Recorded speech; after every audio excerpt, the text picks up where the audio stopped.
देखिए, कल आपका लिखवाया जा रहा था। ये कोर्ट ऑफ रिकॉर्डिया अभिलेख न्यायालय, और उसमें आपका केस बचा था। उसको केस लिखिए तो उसी के आगे लिखिए जहां तक लिखवाया गया था।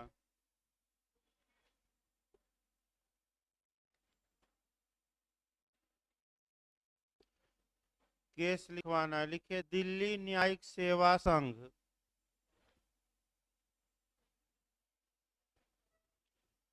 दिल्ली न्यायिक सेवा संघ, उसी के आगे लिखिएगा जो कल लिखवाया गया था। दिल्ली न्यायिक सेवा संघ बनाम गुजरात राज्य, यानी कि दिल्ली न्यायिक सेवा संघ versus union of India, Gujarat राज्य। AIR 1991। फिर एक बार देखिए, दिल्ली न्यायिक सेवा संघ वर्सेज गुजरात राज्य, AIR 1991 सुप्रीम कोर्ट, माने कि 1991 सुप्रीम कोर्ट। पैराग्राफ चेंज करके लिखिए। उच्चतम न्यायालय ने यह निर्णय दिया कि उच्चतम न्यायालय ने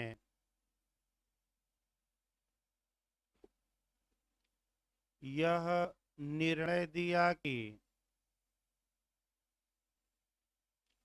वह अपने अवमान वह अपने अवमान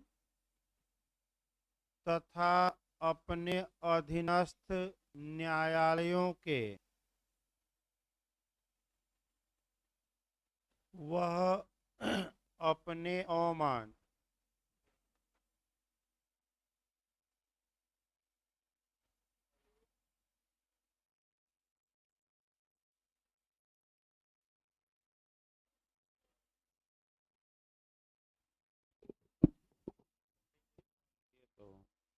hello,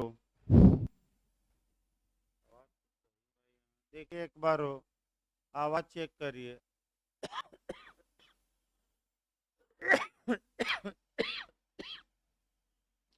hello,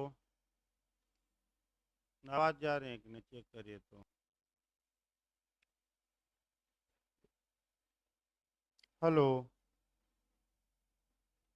hello.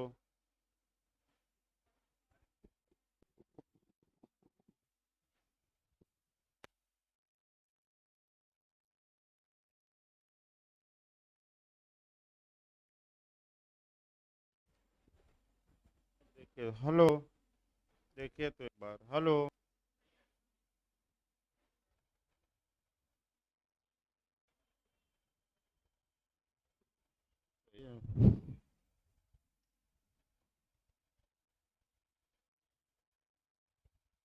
Hello,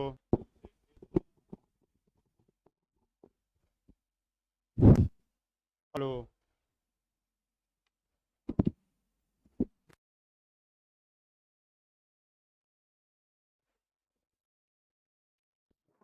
hello, hello, hello.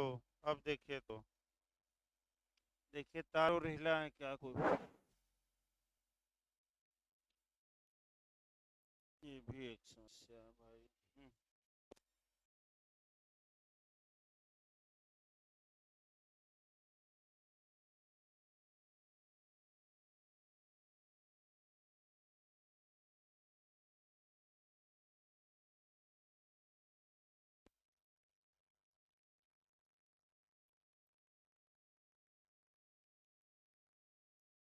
Hello, hello. वहाँ तो हो रहा है, देखिए। हाँ, ढीला हो सकता है। Hello, hello, hello,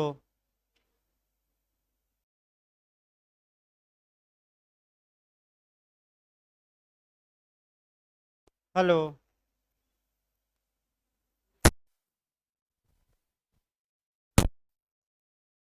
hello. नहीं जा रहे हैं अभी आवाज।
कल से ही पनौती लग रही है, यानी कि कहा जाता है कि शाम को ही पनौती लग गई। नहीं, शाम को भी एक लोग चक्कर आ गया, बेहोश हो गए, फिर अपना 20 मिनट रुका रहा क्लास। चक्कर आ गया था, फिर उनको भिजवाया गया रूम पे। तो सुबह देखिए आपका क्लास चला तो आवाजें गायब हो गई। रुकिए देखिए। हेलो।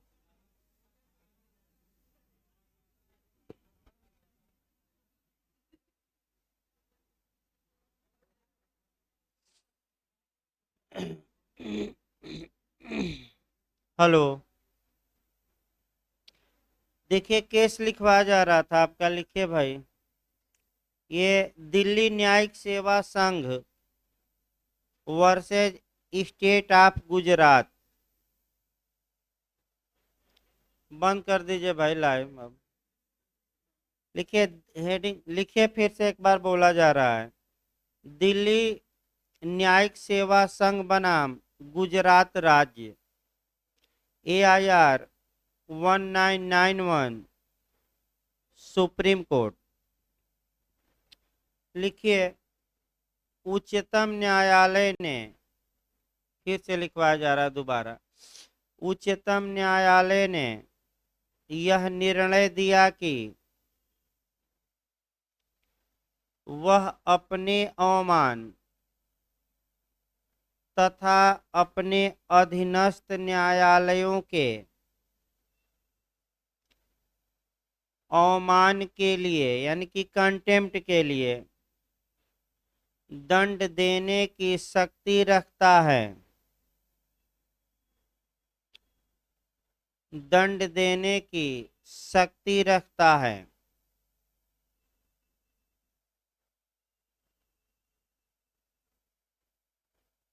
दूसरा केस लिखिए जो काफी प्रसिद्ध केस है, इनरी विनय चंद्र का मामला। इनरी विनय चंद्र का मामला, AIR 1995, सुप्रीम कोर्ट। इनरी विनय चंद्र का मामला, AIR 1995, सुप्रीम कोर्ट। लिखिए पैराग्राफ चेंज करके। प्रस्तुत मामले में उच्चतम न्यायालय ने यह निर्णय दिया कि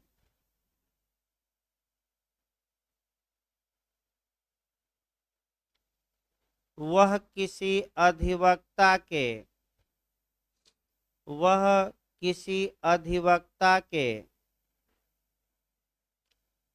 विधि व्यवसाय करने के विधि व्यवसाय करने के लाइसेंस को, माने अनुज्ञप्ति को, लाइसेंस को निलंबित कर सकता है। लाइसेंस को निलंबित कर सकता है। पैराग्राफ चेंज करके लिखिए, लेकिन पैराग्राफ चेंज कर लीजिएगा। लेकिन उपर्युक्त वाद में दिए गए निर्णय को, लेकिन उपरोक्त वाद में दिए गए निर्णय को उच्चतम न्यायालय ने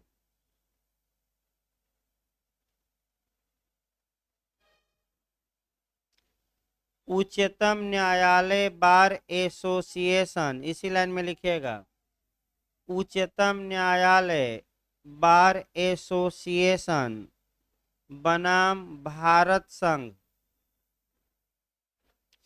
उच्चतम न्यायालय बार एसोसिएशन बनाम भारत संघ, पोस्ट में लिखिएगा AIR, पोस्ट में लिखिएगा AIR 1998, यानी कि 1998, 1998 सुप्रीम कोर्ट, एसी लिखकर कोष्ट बंद कर दीजिए।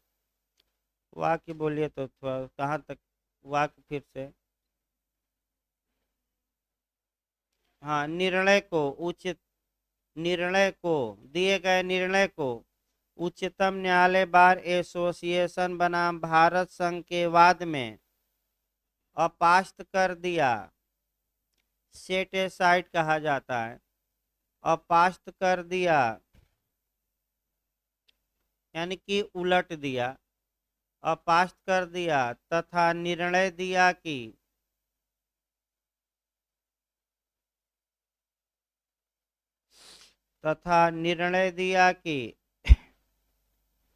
किसी अधिवक्ता के विधि व्यवसाय करने, किसी अधिवक्ता के विधि व्यवसाय करने के लाइसेंस को, किसी अधिवक्ता के विधि व्यवसाय करने के लाइसेंस को केवल अधिवक्ता अनुशासन समिति ही, केवल अधिवक्ता अनुशासन समिति ही निलंबित कर सकती है। केवल अधिवक्ता अनुशासन समिति ही निलंबित कर सकती हैं। यानी कि जो इनरी विनय चंद के मामले में निर्णय आया उसे उलट दिया गया। कोर्ट को पावर नहीं है कि अधिवक्ता का कार्य करने से क्या करे और रोक दे। ये कौन रोक सकती हैं? जो आपका bar council of Uttar Pradesh की अधिवक्ता अनुशासन समिति है या आपका बार काउंसिल ऑफ इंडिया की। अगला प्रश्न बनाइए भाई आपका।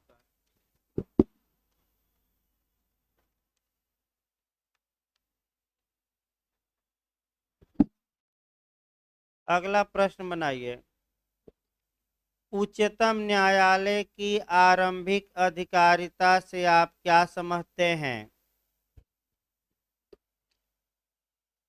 उच्चतम न्यायालय की आरंभिक अधिकारिता यानी कि प्रारंभिक भी कहते हैं या मूल भी इसे कहा जाता है। इंग्लिश में ओरिजिनल जुरिडिक्शन, इंग्लिश में हम कहते हैं ओरिजिनल जुरिडिक्शन। तो उच्चतम न्यायालय की आरंभिक अधिकारिता से आप क्या समझते हैं? इसके इसके इसका अपवादों सहित व्याख्या करिए। इसका लिखिएगा, इसका अपवादों सहित व्याख्या करिए।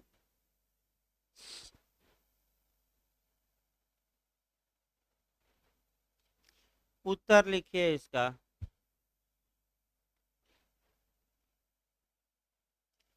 संघात्मक शासन व्यवस्था,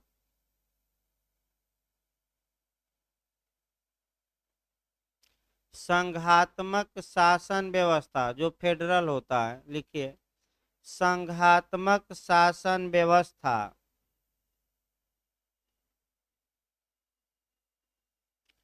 में शक्तियों का विभाजन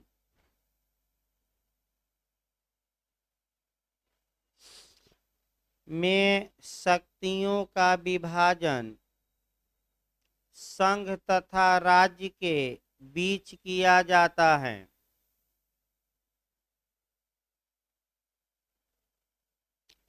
शक्तियों का विभाजन संघ तथा राज्य के बीच किया जाता है। दोहरी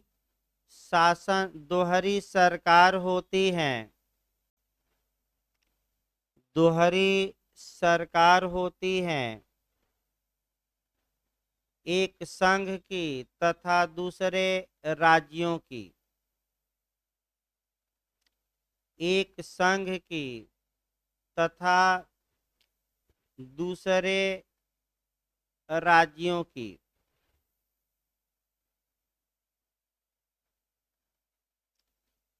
यदि इनके बीच विवाद उत्पन्न हो,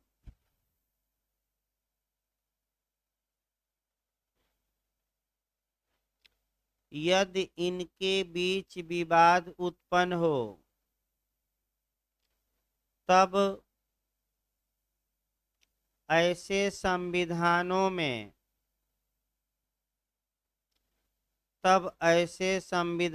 में उच्चतर न्यायपालिका को, माने जो हाईएस्ट है, तब ऐसे संविधानों में उच्चतर न्यायपालिका को इस विवाद के निपटारे की शक्ति, उच्चतर न्यायपालिका को इस विवाद के निपटारे की शक्ति लिखित संविधान द्वारा प्रदान की जाती है। लिखित संविधान द्वारा प्रदान की जाती है।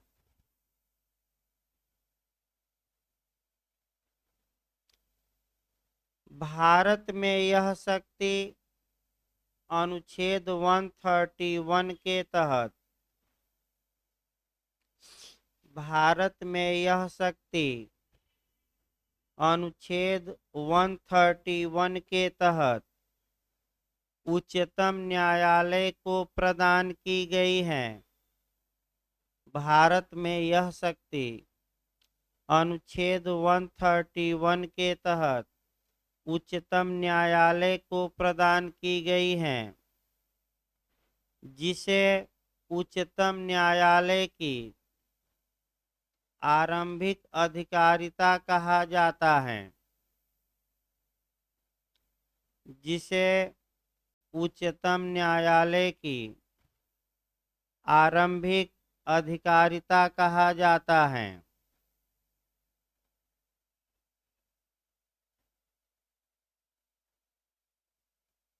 पैराग्राफ चेंज करके लिखिए।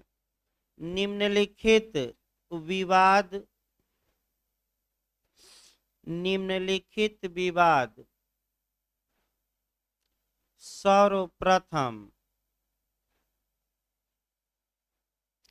सर्वप्रथम उच्चतम न्यायालय में ही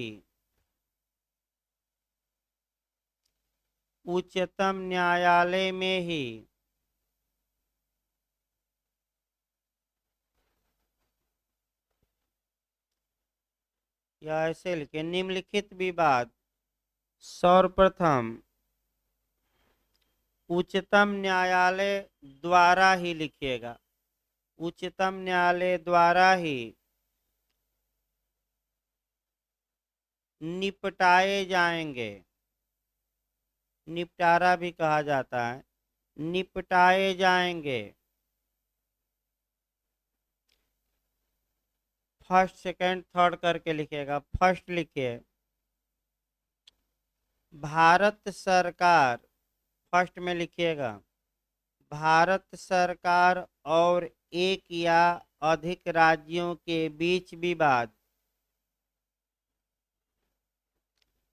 भारत सरकार और एक या अधिक राज्यों के बीच विवाद। सेकंड लिखिए, एक तरफ भारत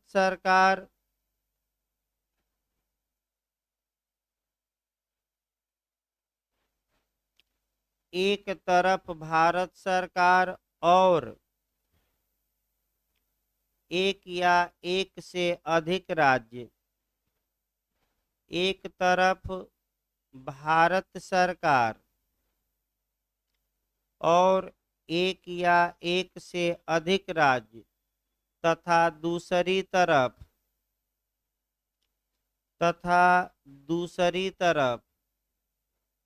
एक या एक से अधिक राज्यों के बीच विवाद तथा दूसरी तरफ एक या एक से अधिक राज्यों के बीच विवाद।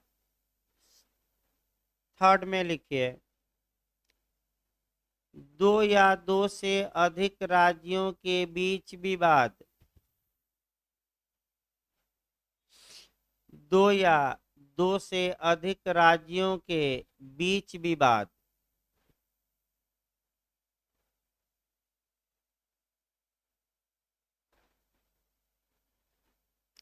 पैराग्राफ चेंज करके लिखिए, किसी विषय में, नहीं किसी विवाद में लिखिएगा भाई, किसी विवाद में तथ्य या विधि का प्रश्न अंतर्वलित हो। किसी विवाद में फैक्ट या ला, तथ्य या विधि का प्रश्न अंतर्वलित हो, जिस पर किसी विधिक अधिकार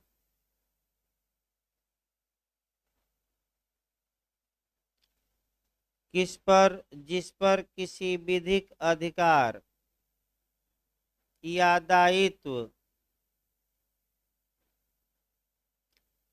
या उसका विस्तार निर्भर करता है, या उसका विस्तार निर्भर करता है, ऐसी दशा में अन्य न्यायालयों का अपवर्जन करके, माने अन्य न्यायालय बाहर करके, ऐसी दशा में अन्य न्यायालयों का अपवर्जन करके उच्चतम न्यायालय को आरंभिक अधिकारिता होगी। अन्य न्यायालयों का अपवर्जन करके उच्चतम न्यायालय को आरंभिक अधिकारिता होगी। फुल स्टॉप देकर पैराग्राफ चेंज करिए।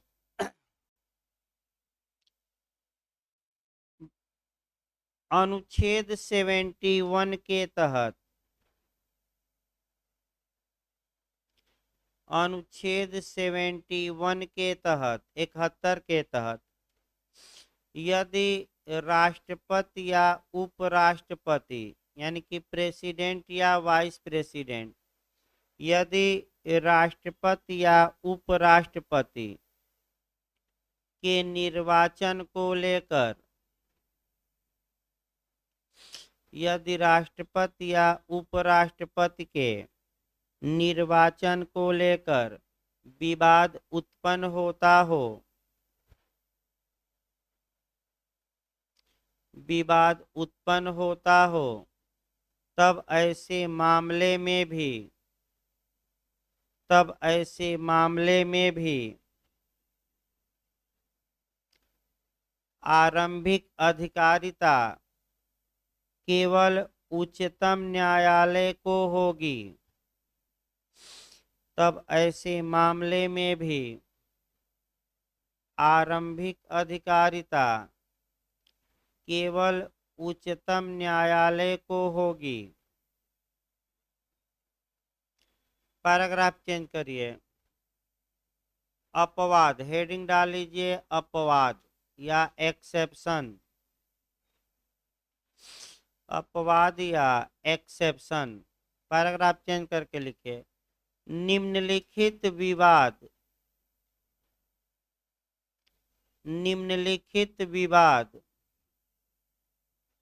उच्चतम न्यायालय की आरंभिक अधिकारिता के अंतर्गत नहीं आते। निम्नलिखित विवाद उच्चतम न्यायालय की आरंभिक अधिकारिता के अंतर्गत नहीं आते। फर्स्ट लिखिए, अब इसमें फर्स्ट लिखिए, अनुच्छेद 131 के परंतु के अधीन विवाद। फर्स्ट में लिखिएगा अनुच्छेद 131 के परंतु के अधीन विवाद।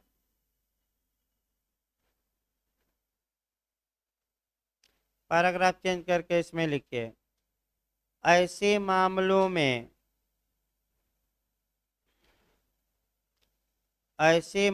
में जो 26 जनवरी 1950 के पूर्व जो 26 जनवरी 1950 के पूर्व के हों तथा भारत की सरकार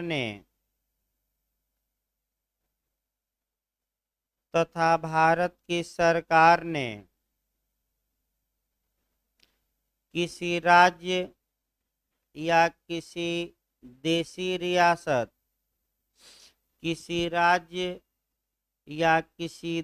रियासत से कोई प्रसंविदा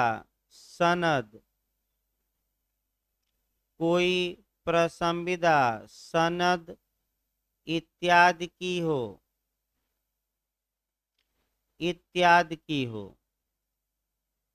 मैंने ऐसे विवाद भी आपका सुप्रीम कोर्ट में नहीं जाएंगे। सेकंड में लिखिए अपवाद में अनुच्छेद 262 के तहत 262 अनुच्छेद 262 के तहत आने वाले अंतरराष्ट्रीय नदी कामा दीजिए नदी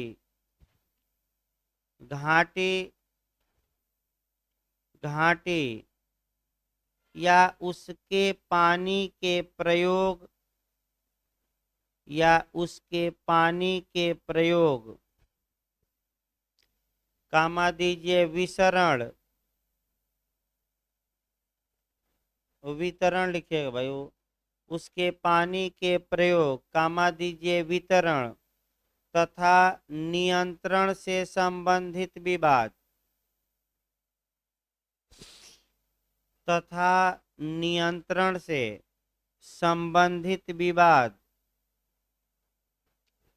ये भी उच्चतम न्यायालय में नहीं जाएंगे। अगला लिखिए थर्ड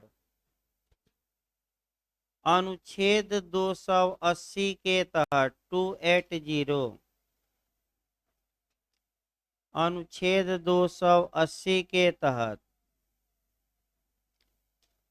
वित्त आयोग यानी कि फाइनेंशियल कमीशन वित्त आयोग को सौंपे गए कार्य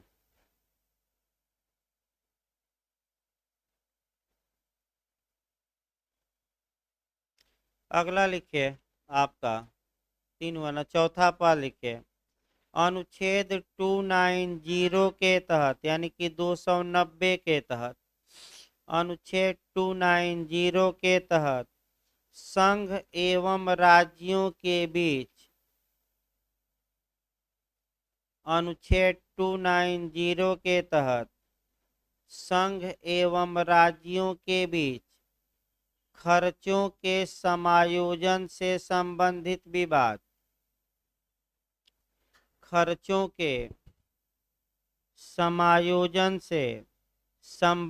विवाद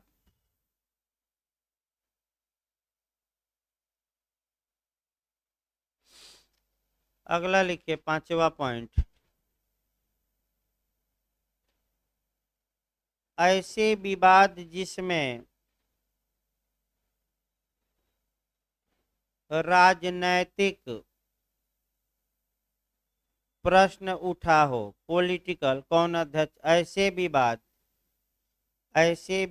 जिसमें राजनैतिक प्रश्न उठा हो यानी कि कौन किस पार्टी का अध्यक्ष बनेगा ये विवाद आपका सुप्रीम कोर्ट में नहीं जाएगा पार्टी ही निपटाएगी। अगला लिखिए लास्ट आपका 6वां यदि संघ या राज्य के साथ, यदि संघ या राज्य के साथ कोई प्राइवेट व्यक्ति संयुक्त हो, यदि संघ या राज्य के साथ कोई प्राइवेट व्यक्ति संयुक्त हो,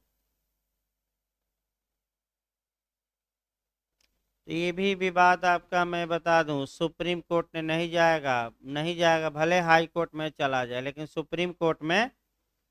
अगला प्रश्न बनाइए, भी समाप्त हो गया। लिखिए प्रश्न अगला बनाइए भाई। उच्चतम न्यायालय की अपीली अधिकारिता का उल्लेख करिए। प्रश्न बनाइए, उच्चतम न्यायालय की अपीली अधिकारिता का उल्लेख करिए।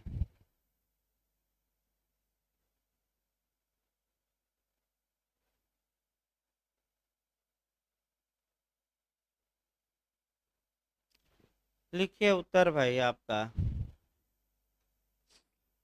उच्चतम न्यायालय की अपीली अधिकारिता का उल्लेख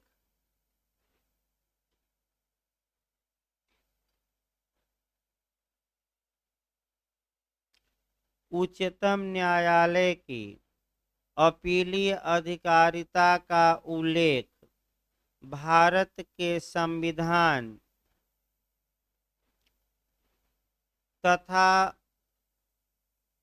अन्य विधियों में भी किया गया है। भारत के संविधान तथा अन्य विधियों में भी किया गया है।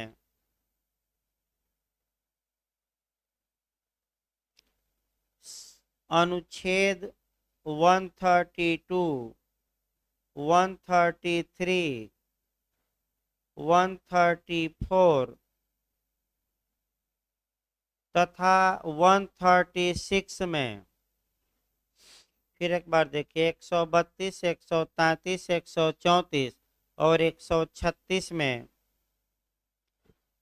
अपीलीय अधिकारिता का उल्लेख किया गया है, जो निम्नलिखित हैं। अपीलीय अधिकारिता का उल्लेख किया गया है, जो निम्नलिखित हैं।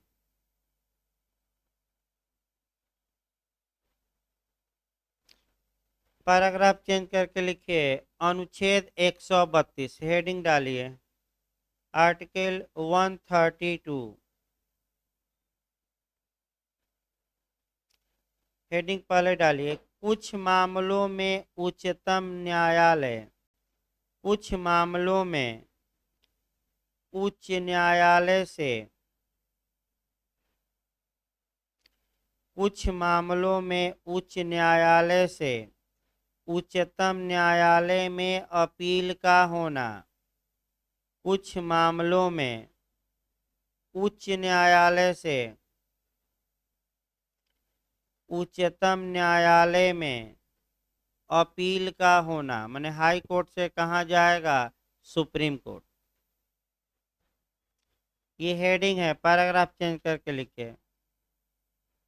भारत के राज्य क्षेत्र, भारत के, पैराग्राफ चेंज करके लिखिए, भारत के राज्य क्षेत्र में किसी उच्च न्यायालय की, भारत के राज्य क्षेत्र में किसी उच्च न्यायालय की सिविल, कामा दीजिए दांडिक, सिविल, कामा दीजिए दांडिक या अन्य कार्यवाही में,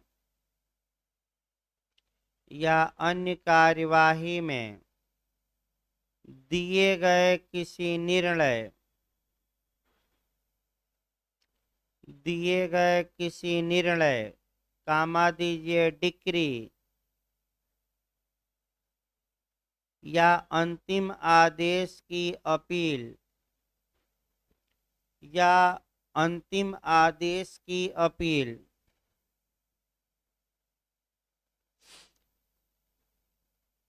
उच्चतम न्यायालय में हो सकेगी। उच्चतम न्यायालय में हो सकेगी यदि निम्नलिखित दो शर्तों की पूर्ति हो जाए। यदि निम्नलिखित दो शर्तों की पूर्ति हो जाए, यानी कि दो शर्तें फुलफिल हो जाएं, पूर्ति हो जाए। पैराग्राफ चेंज करके लिखिए फर्स्ट। उस मामले में इस संविधान के, फर्स्ट में लिखिएगा, उस मामले में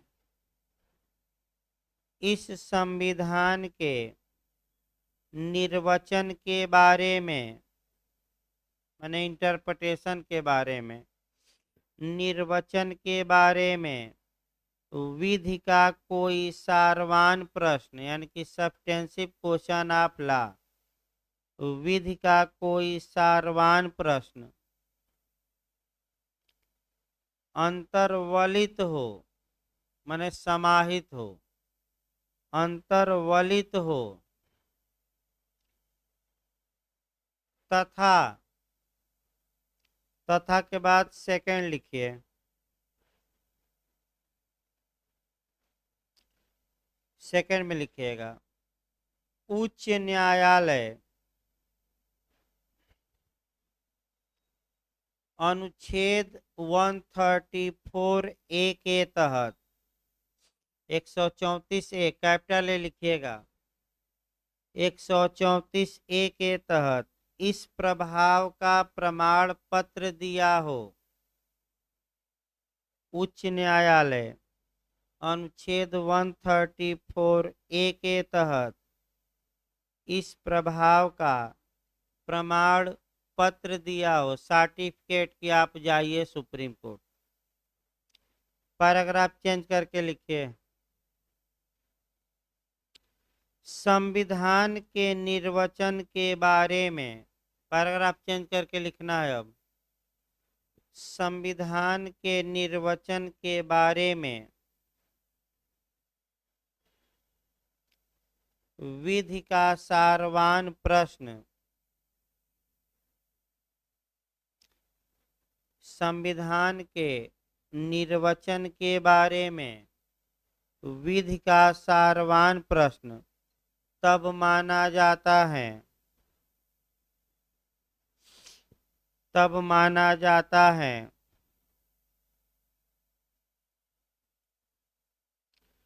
जब उस प्रश्न को लेकर विभिन्न उच्च न्यायालयों की राय, जब उस प्रश्न को लेकर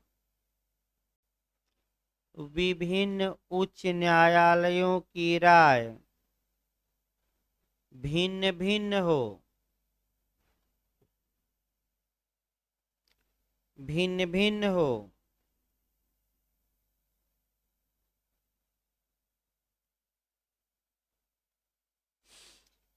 अगला लिखिए, हेडिंग डालिए अनुच्छेद 134, नहीं 132,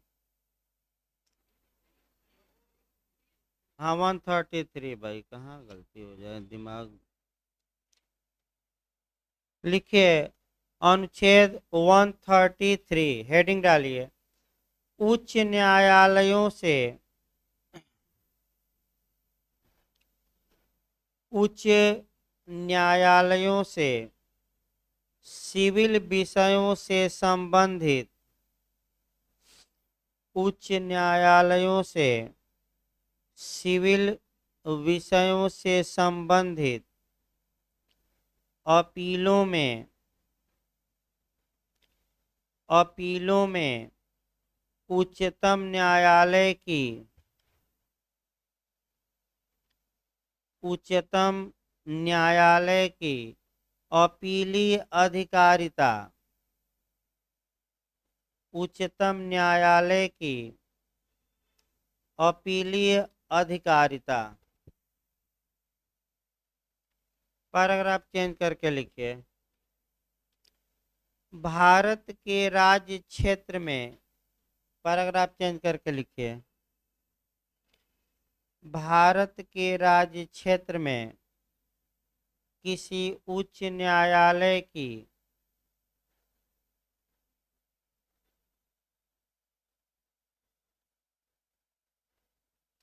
सिविल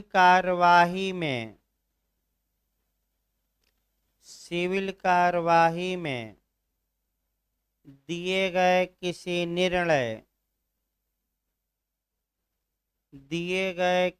निर्णय कामा दीजिए डिक्री या अंतिम आदेश की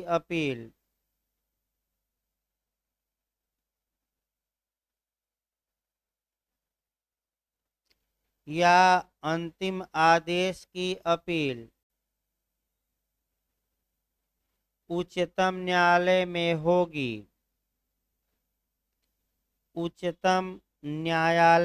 होगी।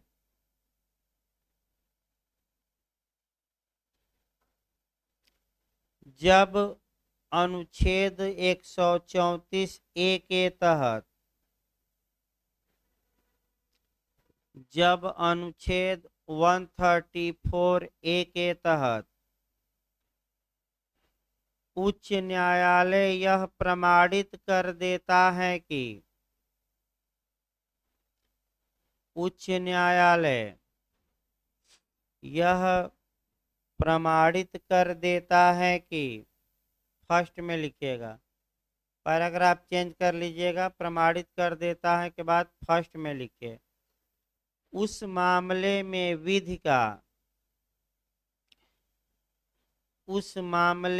विधि का व्यापक महत्व का उस मामले में विधि का व्यापक महत्व का कोई सारवान प्रश्न अंतर्वलित है,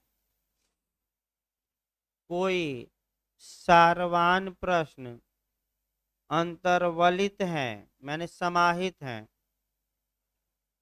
और इसी लाइन में भी लिखना है, और के बाद पैराग्राफ चेंज करके सेकंड में लिखिए, उच्च न्यायालय की राय में उच्च न्यायालय की राय में उस प्रश्न का उच्च न्यायालय की राय में उस प्रश्न का उच्चतम न्यायालय द्वारा विनिश्चय आवश्यक है। उच्चतम न्यायालय द्वारा विनिश्चय आवश्यक है। पैराग्राफ चेंज करके लिखिए अब, उच्च न्यायालय के एकल न्यायाधीश माने सिंगल बेंच, उच्च न्यायालय के एकल न्यायाधीश के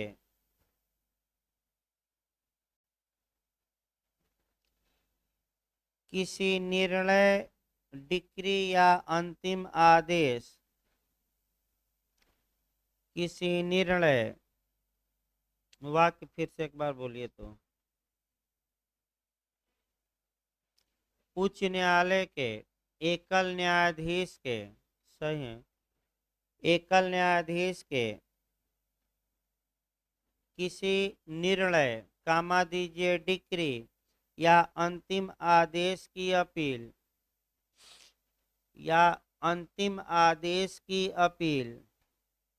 उच्चतम न्यायालय में नहीं होगी।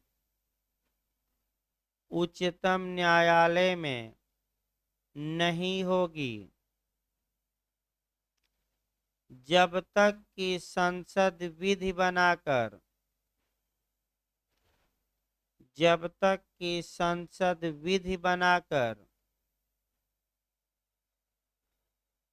अपील का प्रावधान न कर दे, जब तक कि संसद विधि बनाकर अपील का प्रावधान न कर दे। फिर पैराग्राफ चेंज करके लिखे इसमें। सिविल प्रक्रिया संहिता 1908, सिविल प्रक्रिया संहिता 1908 की धारा 109 से लेकर 112 तक में 109 से लेकर 112, 109 से लेकर 112 तक में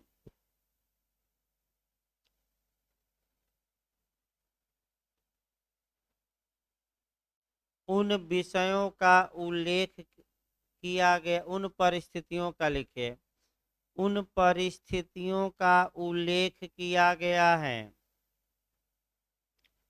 उन परिस्थितियों का उल्लेख किया गया है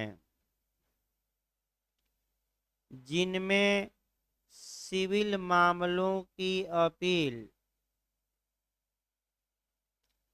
जिनमें सिविल मामलों की अपील उच्चतम न्यायालय में हो सकेगी, जिनमें सिविल मामलों की अपील उच्चतम न्यायालय में हो सकेगी। इसके लिए प्रक्रिया का उल्लेख इसी लाइन में लिखेगा। इसके लिए प्रक्रिया का उल्लेख आदेश 45 में किया गया है, यानी कि सीपीसी के किस आदेश में? 45। अब डिटेल में नहीं लिखना है, बस एक शो कर देना है कि वहां भी ऐसा प्रावधान है। अगला लिखिए भाई, आपका अनुच्छेद लिखिए 134, हेडिंग डालिए अनुच्छेद 134, अनुच्छेद 134, हेडिंग डालिए। दांडिक विषयों में, यानी कि क्रिमिनल मामलों में, दांडिक विषयों में उच्चतम न्यायालय की अपीली अधिकारिता, दांडिक विषयों में उच्चतम न्यायालय की अपीलीय अधिकारिता,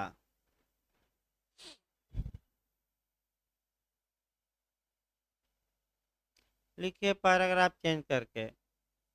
भारत के राज्य क्षेत्र, फिर एक बार देखिए, उच्चतम न्यायालय यानी दांडिक विषयों में उच्चतम न्यायालय की अपीली अधिकारिता, माने क्रिमिनल मामला कब सुप्रीम कोर्ट में जाएगा। लिखिए पैराग्राफ चेंज करके।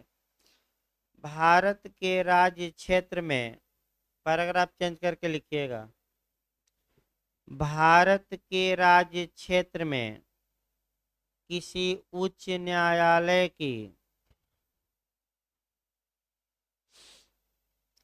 किसी उच्च न्यायालय की आपराधिक कार्यवाही में,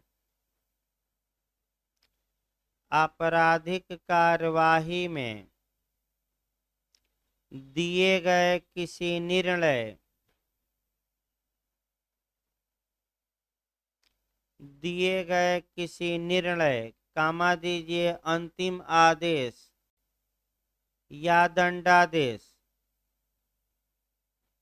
अंतिम आदेश या दंडादेश की अपील उच्चतम न्यायालय में होगी,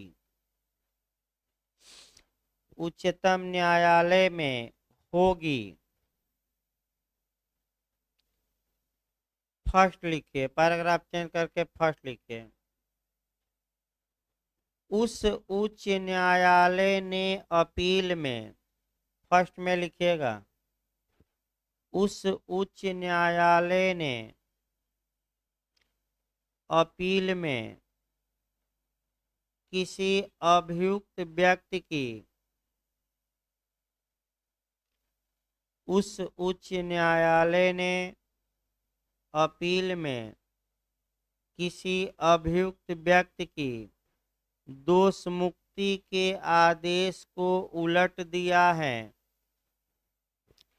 दोष मुक्ति के आदेश को उलट दिया है और उसको मृत्यु दंडादेश दिया है और उसको मृत्यु दंडादेश दिया है।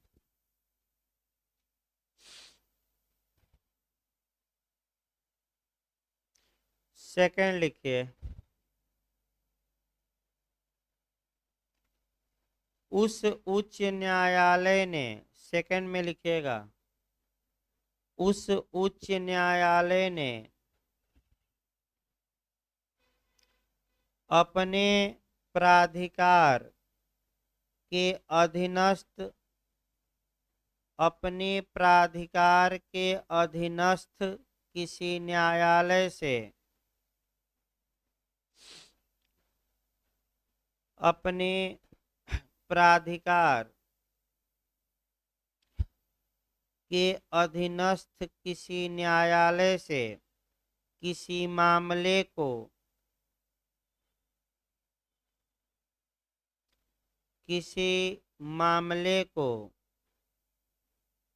विचारण के लिए अपने पास मंगा लिया है। किसी मामले को विचारण के लिए माने ट्रायल के लिए अपने पास मंगा लिया हो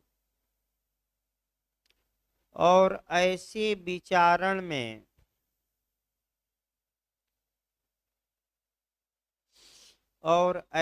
विचारण में अभियुक्त को सिद्ध दोष ठहराया है और ऐसे विचारण में अभियुक्त को सिद्ध दोष ठहराया है और उसको मृत्यु दंडादेश दिया है और उसको माने फांसी की सजा, मृत्यु दंडादेश दिया है। थर्ड में लिखिए, यदि उच्च न्यायालय, थर्ड में लिखिए, यदि उच्च न्यायालय अनुच्छेद 134 ए के तहत, कैपिटल ए लिखिएगा, अनुच्छेद 134 ए के तहत यह प्रमाण पत्र दे देता है कि यह प्रमाण पत्र दे देता है कि मामला उच्चतम न्यायालय में, मामला उच्चतम न्यायालय में अपील किए जाने योग्य है। मामला उच्चतम न्यायालय में अपील किए जाने योग्य है। पैराग्राफ चेंज करके लिखिए, दंड प्रक्रिया संहिता की धारा,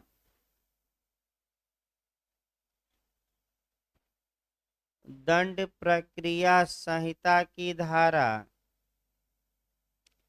3741 यानी कि धारा 374 कोष्ट में 1 लिखिएगा, 374 374 कोष्ट में 1 के तहत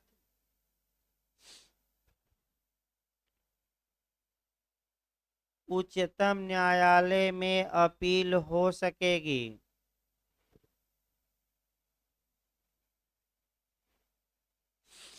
के तहत उच्चतम न्यायालय में अपील हो सकेगी यदि उच्च न्यायालय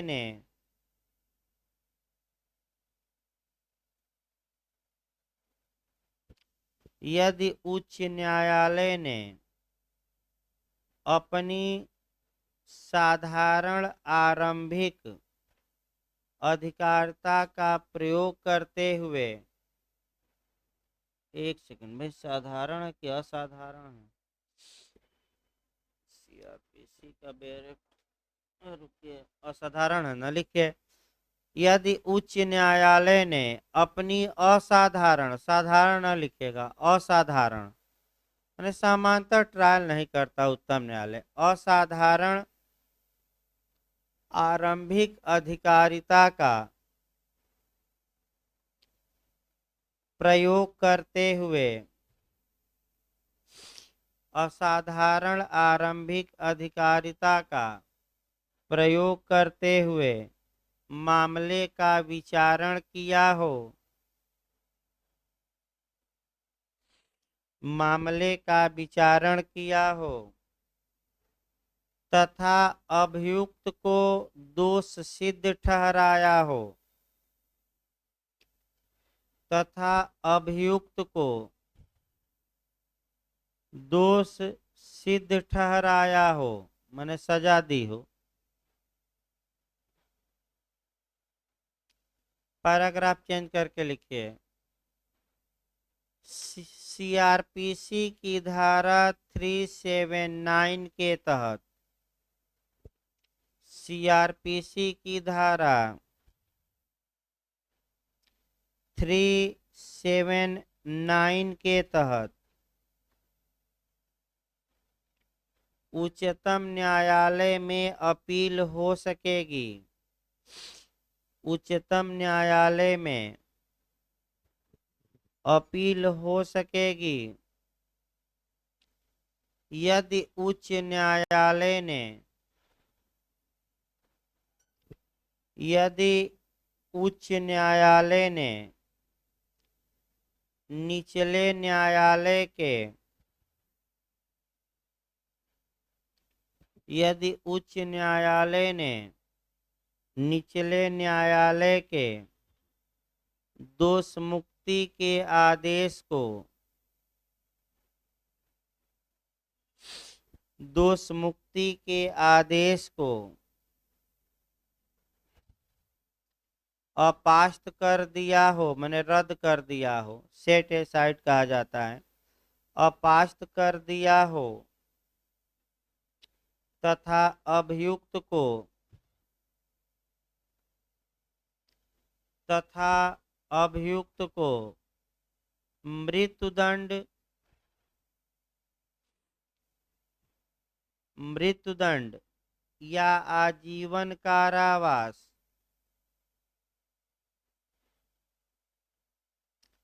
या 10 वर्ष से अधिक के कारावास, या 10 वर्ष से 10 वर्ष से अधिक के कारावास का दंडादेश दिया हो,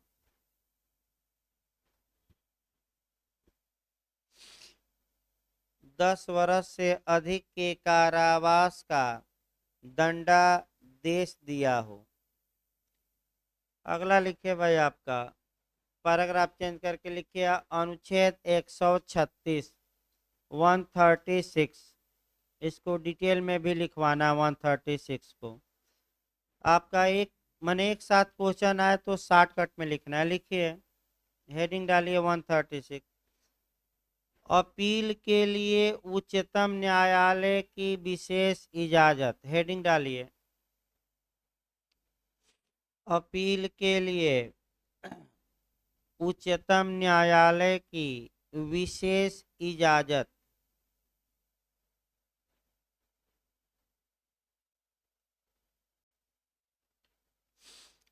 लिखिए, उच्चतम न्यायालय से,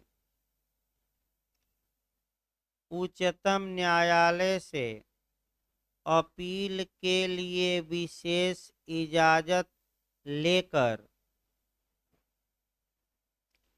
उच्चतम न्यायालय से अपील के लिए विशेष इजाजत लेकर उच्चतम न्यायालय में अपील की जा सकती है।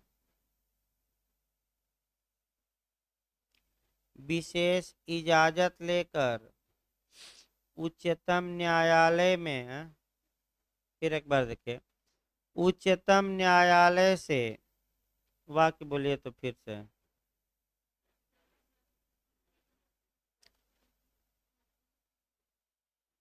फिर एक बार देखिए, कई बार विशेष फिर एक बार देखिए, दूसरी भाषा में अब देखिए, छोड़िए उसको भाई, एक बार बोलिए वो, फिर से बोलिए तो उसको। फिर एक बार देखिए भाई, उच्चतम न्यायालय, एक बार दीजिए कॉपी तो, असल बात वाक्य इधर उधर हो जाता ना। देखिए भाई, उच्चतम न्यायालय से अपील के लिए विशेष इजाजत लेकर उच्चतम न्यायालय में अपील की जा सकती है। सही वाक्य है, शॉर्टकट में लिखवाया गया है, यानी कि 3 लाइन से अच्छा है कि क्या करिए, एक ही लाइन, मैंने सब कुछ इसमें समाहित है। क्योंकि ये क्वेश्चन अलग से भी लिखवाना है, क्योंकि आपका एसएलपी अलग से पूछा जाता है, तो यहाँ 1 लाइन हम लिखवा रहे हैं। और अलग से आपका, अभी आपका इधर क्वेश्चन जो मेंस का बना है 136 बनता है, 137, 38, 39, 40, 41, 142 और 143, यानी कि अभी आपका 3 क्वेश्चन इधर से आपका बना है। देखिए भाई, अगला क्लास मुश्किल है भाई, चलना थोड़ा, मैंने आपका कल क्लास चलेगा। और भाई एपीओ के लिए देखिए आपका, अब वैकेंसी आयोग में आ गई है, फिर एक बार सूचना दी जाए, और 1 हफ्ता या 10 दिन में विज्ञापन आ जाएगा। एग्जाम की जो सूचना आ रही है जून में संभावित है। तो थोड़ा बहुत हम, अगर भाई जो लोग ऑनलाइन पढ़ रहे हैं, शाम को चल रहा है ऑनलाइन पढ़ लें, अगर जो लोग आकर पढ़ना चाहते हैं तो शाम को 5:15 बजे से क्लास शुरू होता है। एपीओ चल रहा है इस समय, आज से थोड़ा समय भी बढ़ा देंगे, यानी कि 5:15 से 7:30 तक चलता है। तो आपका ऑनलाइन भी चल रहा है भाई, घर बैठे भी शाम को पढ़ सकते हैं, कोई दिक्कत नहीं है। सुबह बाद में अभी क्रैश कोर्स लगाया जाएगा, 1 डेढ़ माह रहेगा तब आपका प्री के लिए। तो कल क्लास चलेगा भाई।